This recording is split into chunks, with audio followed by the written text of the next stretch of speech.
Hello, everyone, and welcome to the LawPod. I'm your host, Kenneth, and today we're talking about student ambassador programs, what they involve, how to get involved, and why they matter. Whether you're a student looking to gain experience and build connections, or an employer thinking about launching an ambassador program, this episode will give you valuable insights from those who've been through it. We have 3 fantastic student ambassadors joining us today to share their journeys, offer advice, and break down what it really means to represent a company on campus. Let's get started. I'll have each of you introduce yourselves. Hi, my name's Usman. I'm a second-year law student here at Queen's. Hi, my name's Anjana, and I'm also a second-year law student at Queen's. Hi, my name's Eva, and I'm also a second-year law student here at Queen's. First off, welcome to the LawPod, and thank you all for taking the time to talk with us today.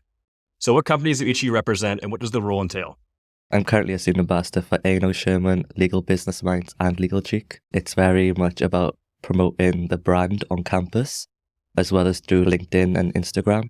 So it's just about promoting their opportunities like the Black Student Lawyer Program and the first year program and the vacation schemes, and just trying to get the numbers from Queen's. For Legal Cheek, they send like a weekly email regarding events they hold, and it's just about promoting them. And for Legal Business Minds, they're a commercial law newsletter, and so it's about trying to promote their growth essentially and have people sign up to their newsletter. I'm currently the ambassador for Legal Cheek. So for Legal Cheek, as Usman said, we get given like a bunch of events that are coming up, whether that's virtual or in person, and then I will promote them accordingly to my peers through LinkedIn, social media in general. We also have an Instagram account called Legal Cheek QB, so people are able to keep up to date with events that are coming up. And I'm currently the Barbary SQE ambassador. And for Barbary, it's a lot of on-campus promotion, so I've been hosting events with the other campus ambassadors, just about Barbary in general and their courses they offer, but then I also do a lot on social media, on both Instagram and LinkedIn. And on social media, I'm just promoting their different courses, how they help you qualify in America and the UK, and just different stuff like that. So it sounds like a mix of in-person and online promotion. How do you balance these responsibilities, and would you say you spend more time on social media or in-person events? For Legal Cheek, I would say 30% in person and 70% online. Sometimes Legal Cheek does come to Belfast and hosts in-person events. So for example, they hosted a law fair that was in the beginning of like Freshers' time, where different law firms from around Belfast and Northern Ireland were able to come and present opportunities to students. I'd say mine's closer to 50-50, maybe even 60-40 to online, because I am trying to do a lot in person for students to attend, but being online's a big part of it. I'd say mine's primarily online for A&O Sherman, but the Instagram, there's an A&O Sherman Instagram, which does have at least monthly content going out. Seem like there's a good balance there. And how and where did you first hear about these roles, and what was the application process like? I found mine through LinkedIn in first year, and I just started the application process. I saw mine both in LinkedIn and also on Law 1000, so I just thought, might as well put in an application, there's no harm with it. And it was a pretty simple process. It was just a simple form, answer a few questions of why you wanted to do the role, and that was it. Mine was actually during the summer. I got an email from Queen's and they were promoting it, so I just decided to apply. And mine was an application alongside a video interview that I had to submit beforehand. And then later on, it was a Zoom interview with the company. And for the interview process, how'd you feel doing the recorded video first, and then maybe take us through the interview process? What kind of questions did they ask, and what kind of preparation did you do? The recorded video interview was easier because I could do as many takes as I wanted. And it is stressful either way, but I just tried to keep myself calm and actually answer the question. I just drafted it out beforehand. And I was trying not to read off of what I have, but at the same time, you want to make sure it's perfect. For the Zoom interview, it was just general questions, to be honest. They wanted to know what I knew about the company, which was the main one. I was happy I prepared beforehand and actually knew stuff. But it was just more so like, why Barbary? What would you do as a campus ambassador? So I had to create like different posts I'd show them. And then they asked this question at the end, which I'd never heard before. It was, what brand do you look up to and why? And it could be any brand that I wanted. So I was happy that I had one at the back of my mind, but they do try and throw questions like that at you. So for A&O Sherman, it started with a written application, and then similar to Eva, it went on to a recorded interview, which asked like 2 questions. First one was why A&O Sherman, and the second one being what connections do I have that will help support me as a brand ambassador. They wanted the recorded interview to be very much content friendly. So for me, for my first question, I went up to the mountain. The second question was recorded in a forest with like loads of editing. And then after that, it was an actual interview where they just asked what I can bring as a brand ambassador and why I know Shum, essentially. For Legal Cheek, there was no formal video interview or interview at all. It was mainly just a selection process through the application form. So sometimes it can be just an application form, and sometimes there's a full interview process. Regardless, you all applied to this at the end of your first year or during the summer of your first year. And how did you feel applying to these companies? Did you feel confident, or did you feel like there were some gaps between your skills and the ambassador positions? To be frank, I didn't have really any experience when I first applied. I definitely built up my CV in second year, but I just applied because I thought it was a good opportunity, and I just tried to tailor my CV to what they wanted. All I had was summer jobs in my hometown, so just waitressing. I just tried to put the transitional skills on there and make those matter. But no, I didn't really have any law experience to get me the job. For myself, I am one of the social media ambassadors for the law school. So I've already got experience in content creation and being able to build those connections, and I'm quite sociable. So I find that that was able to be easily transferred over to the job description of being an ambassador. For myself, during my A-levels at college, I was a sabbatical officer within the student union. So I kind of had like an idea of how to promote student activities and student participation. And then similarly, within my first year of law, I did get involved within the law school. I made myself like a known face. So I think that really helped in terms of being good for the role.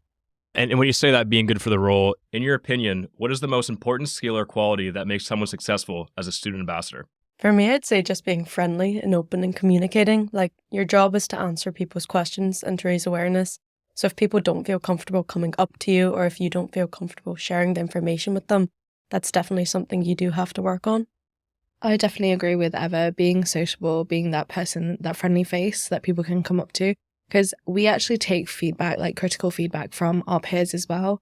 If they say, they want more of these style events leading on commercial awareness, or if they want, more interaction with actual legal professionals, we are able to take on that advice and actually bring out events that students want themselves. I keep hearing talks about events. How do the three of you or the ambassadors in general work together, and what does collaboration look like? So during September, when I got imposed for my roles, I reached out to all the different ambassadors that I knew through the School of Law and through like Instagram, for example, and asked them about the idea of how about like collaboration. So we created a group chat and we just started steamrolling with our events. Yeah. The first one being a Meet the Ambassadors event. Yeah, that was an amazing event. We had a record number of sign-ups, and it's probably the biggest event that we've hosted so far. But that collaboration, we've created a QB Law Ambassadors Committee, like something that is more official for everyone. And we're continuously building on that network. And, there's more firms that are open to the idea of having more ambassadors on board. So we're able to have a growing committee that is able to put on more events for our peers. Yeah, as Anjana said, we created the committee, which we're all co-chairs of with 3 other amazing ambassadors. But we created it with the help of Owen Barry-Clark, the law school student experience officer. We're very grateful for him in helping us. And we're actually looking to expand it next year. We're trying to bring on because the firms are doing their interviews now for the next year's ambassadors, and those are being solidified. So we're just trying to get it out that we are here for you next year. And even if some of us aren't ambassadors next year, we are going to stay on and help, because we know how stressful it is at the beginning when you don't know anyone. And to be honest, I don't know where I'd be if Usman didn't reach out. So it's just nice to make sure they all have a support group at the end of the day. And you mentioned their co-chair. So how does that work? There's 6 of you on the committee right now. Or how do you rotate responsibilities? So Owen acts as the secretary for the ambassadors committee, and then in terms of chairperson, we rotate it. So every ambassador gets at least a month as a chair. So that way we all have the ability to build up our skills. Yeah, it's very much an even thing. None of us are really above the other. Owen actually asked us if we wanted someone to be in charge, but we all agreed that we all want to be equals. Yes. So everyone has their own month, but even in that month, all of us are helping. No one really is holding the burden of the whole committee alone. Yeah, I mean, when Eva says that each of us have a month to ourselves to lead the committee, we take turns in bringing up ideas, basically taking over the agenda, creating the agenda for the meeting, saying, I would like to bring out this event. Is this possible? And then, we'll collaborate all together and come up with ideas. That sounds like a very supportive and collaborative committee. So thank you all for getting it started and for offering your future support. I want to pivot over to the employer side. You've all been successful student ambassadors. And what would you say to an employer who is thinking of improving or launching their own student ambassador program in the future? First of all, I would say that it's very important to have an ambassador program. It's very beneficial for firms and for students alike. But I would say that it's very important to be interactive with your, basically an employee, whether they are paid or voluntary, because we are both building upon skills and building our awareness.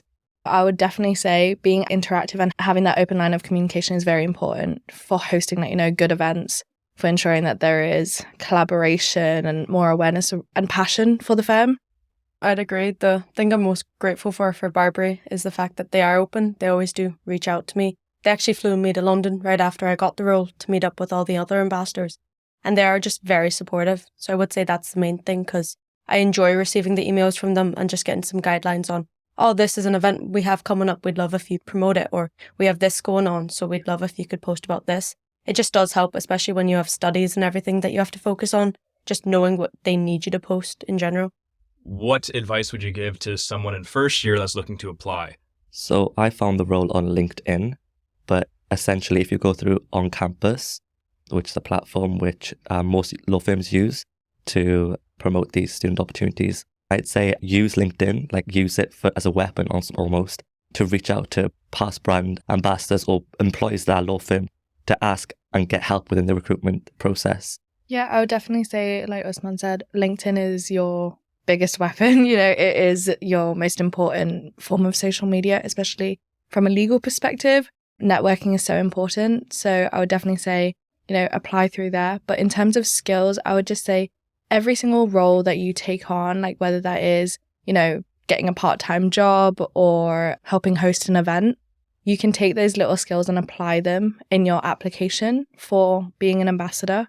And I'd say that's really important to be able to show those transferable skills, because at the end of the day, you're just continuously learning.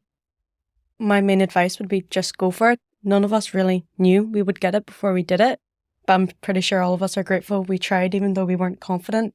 So you never do really know when you're applying if you're going to get something, but if you don't apply, you're not going to get it either way, is my main advice. So just go for it, answer their questions in full honesty, and as Usman said, reach out. Even if you reach out to us, if we're not even the ambassador of the firm you're applying to, we will help.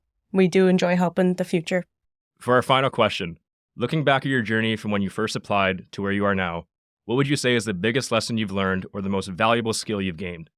How do you think it will benefit you in the future? I would say the biggest skill I've learned is how to collaborate effectively. I would say it's not more of this ambassador role, but this committee of all of us being ambassadors.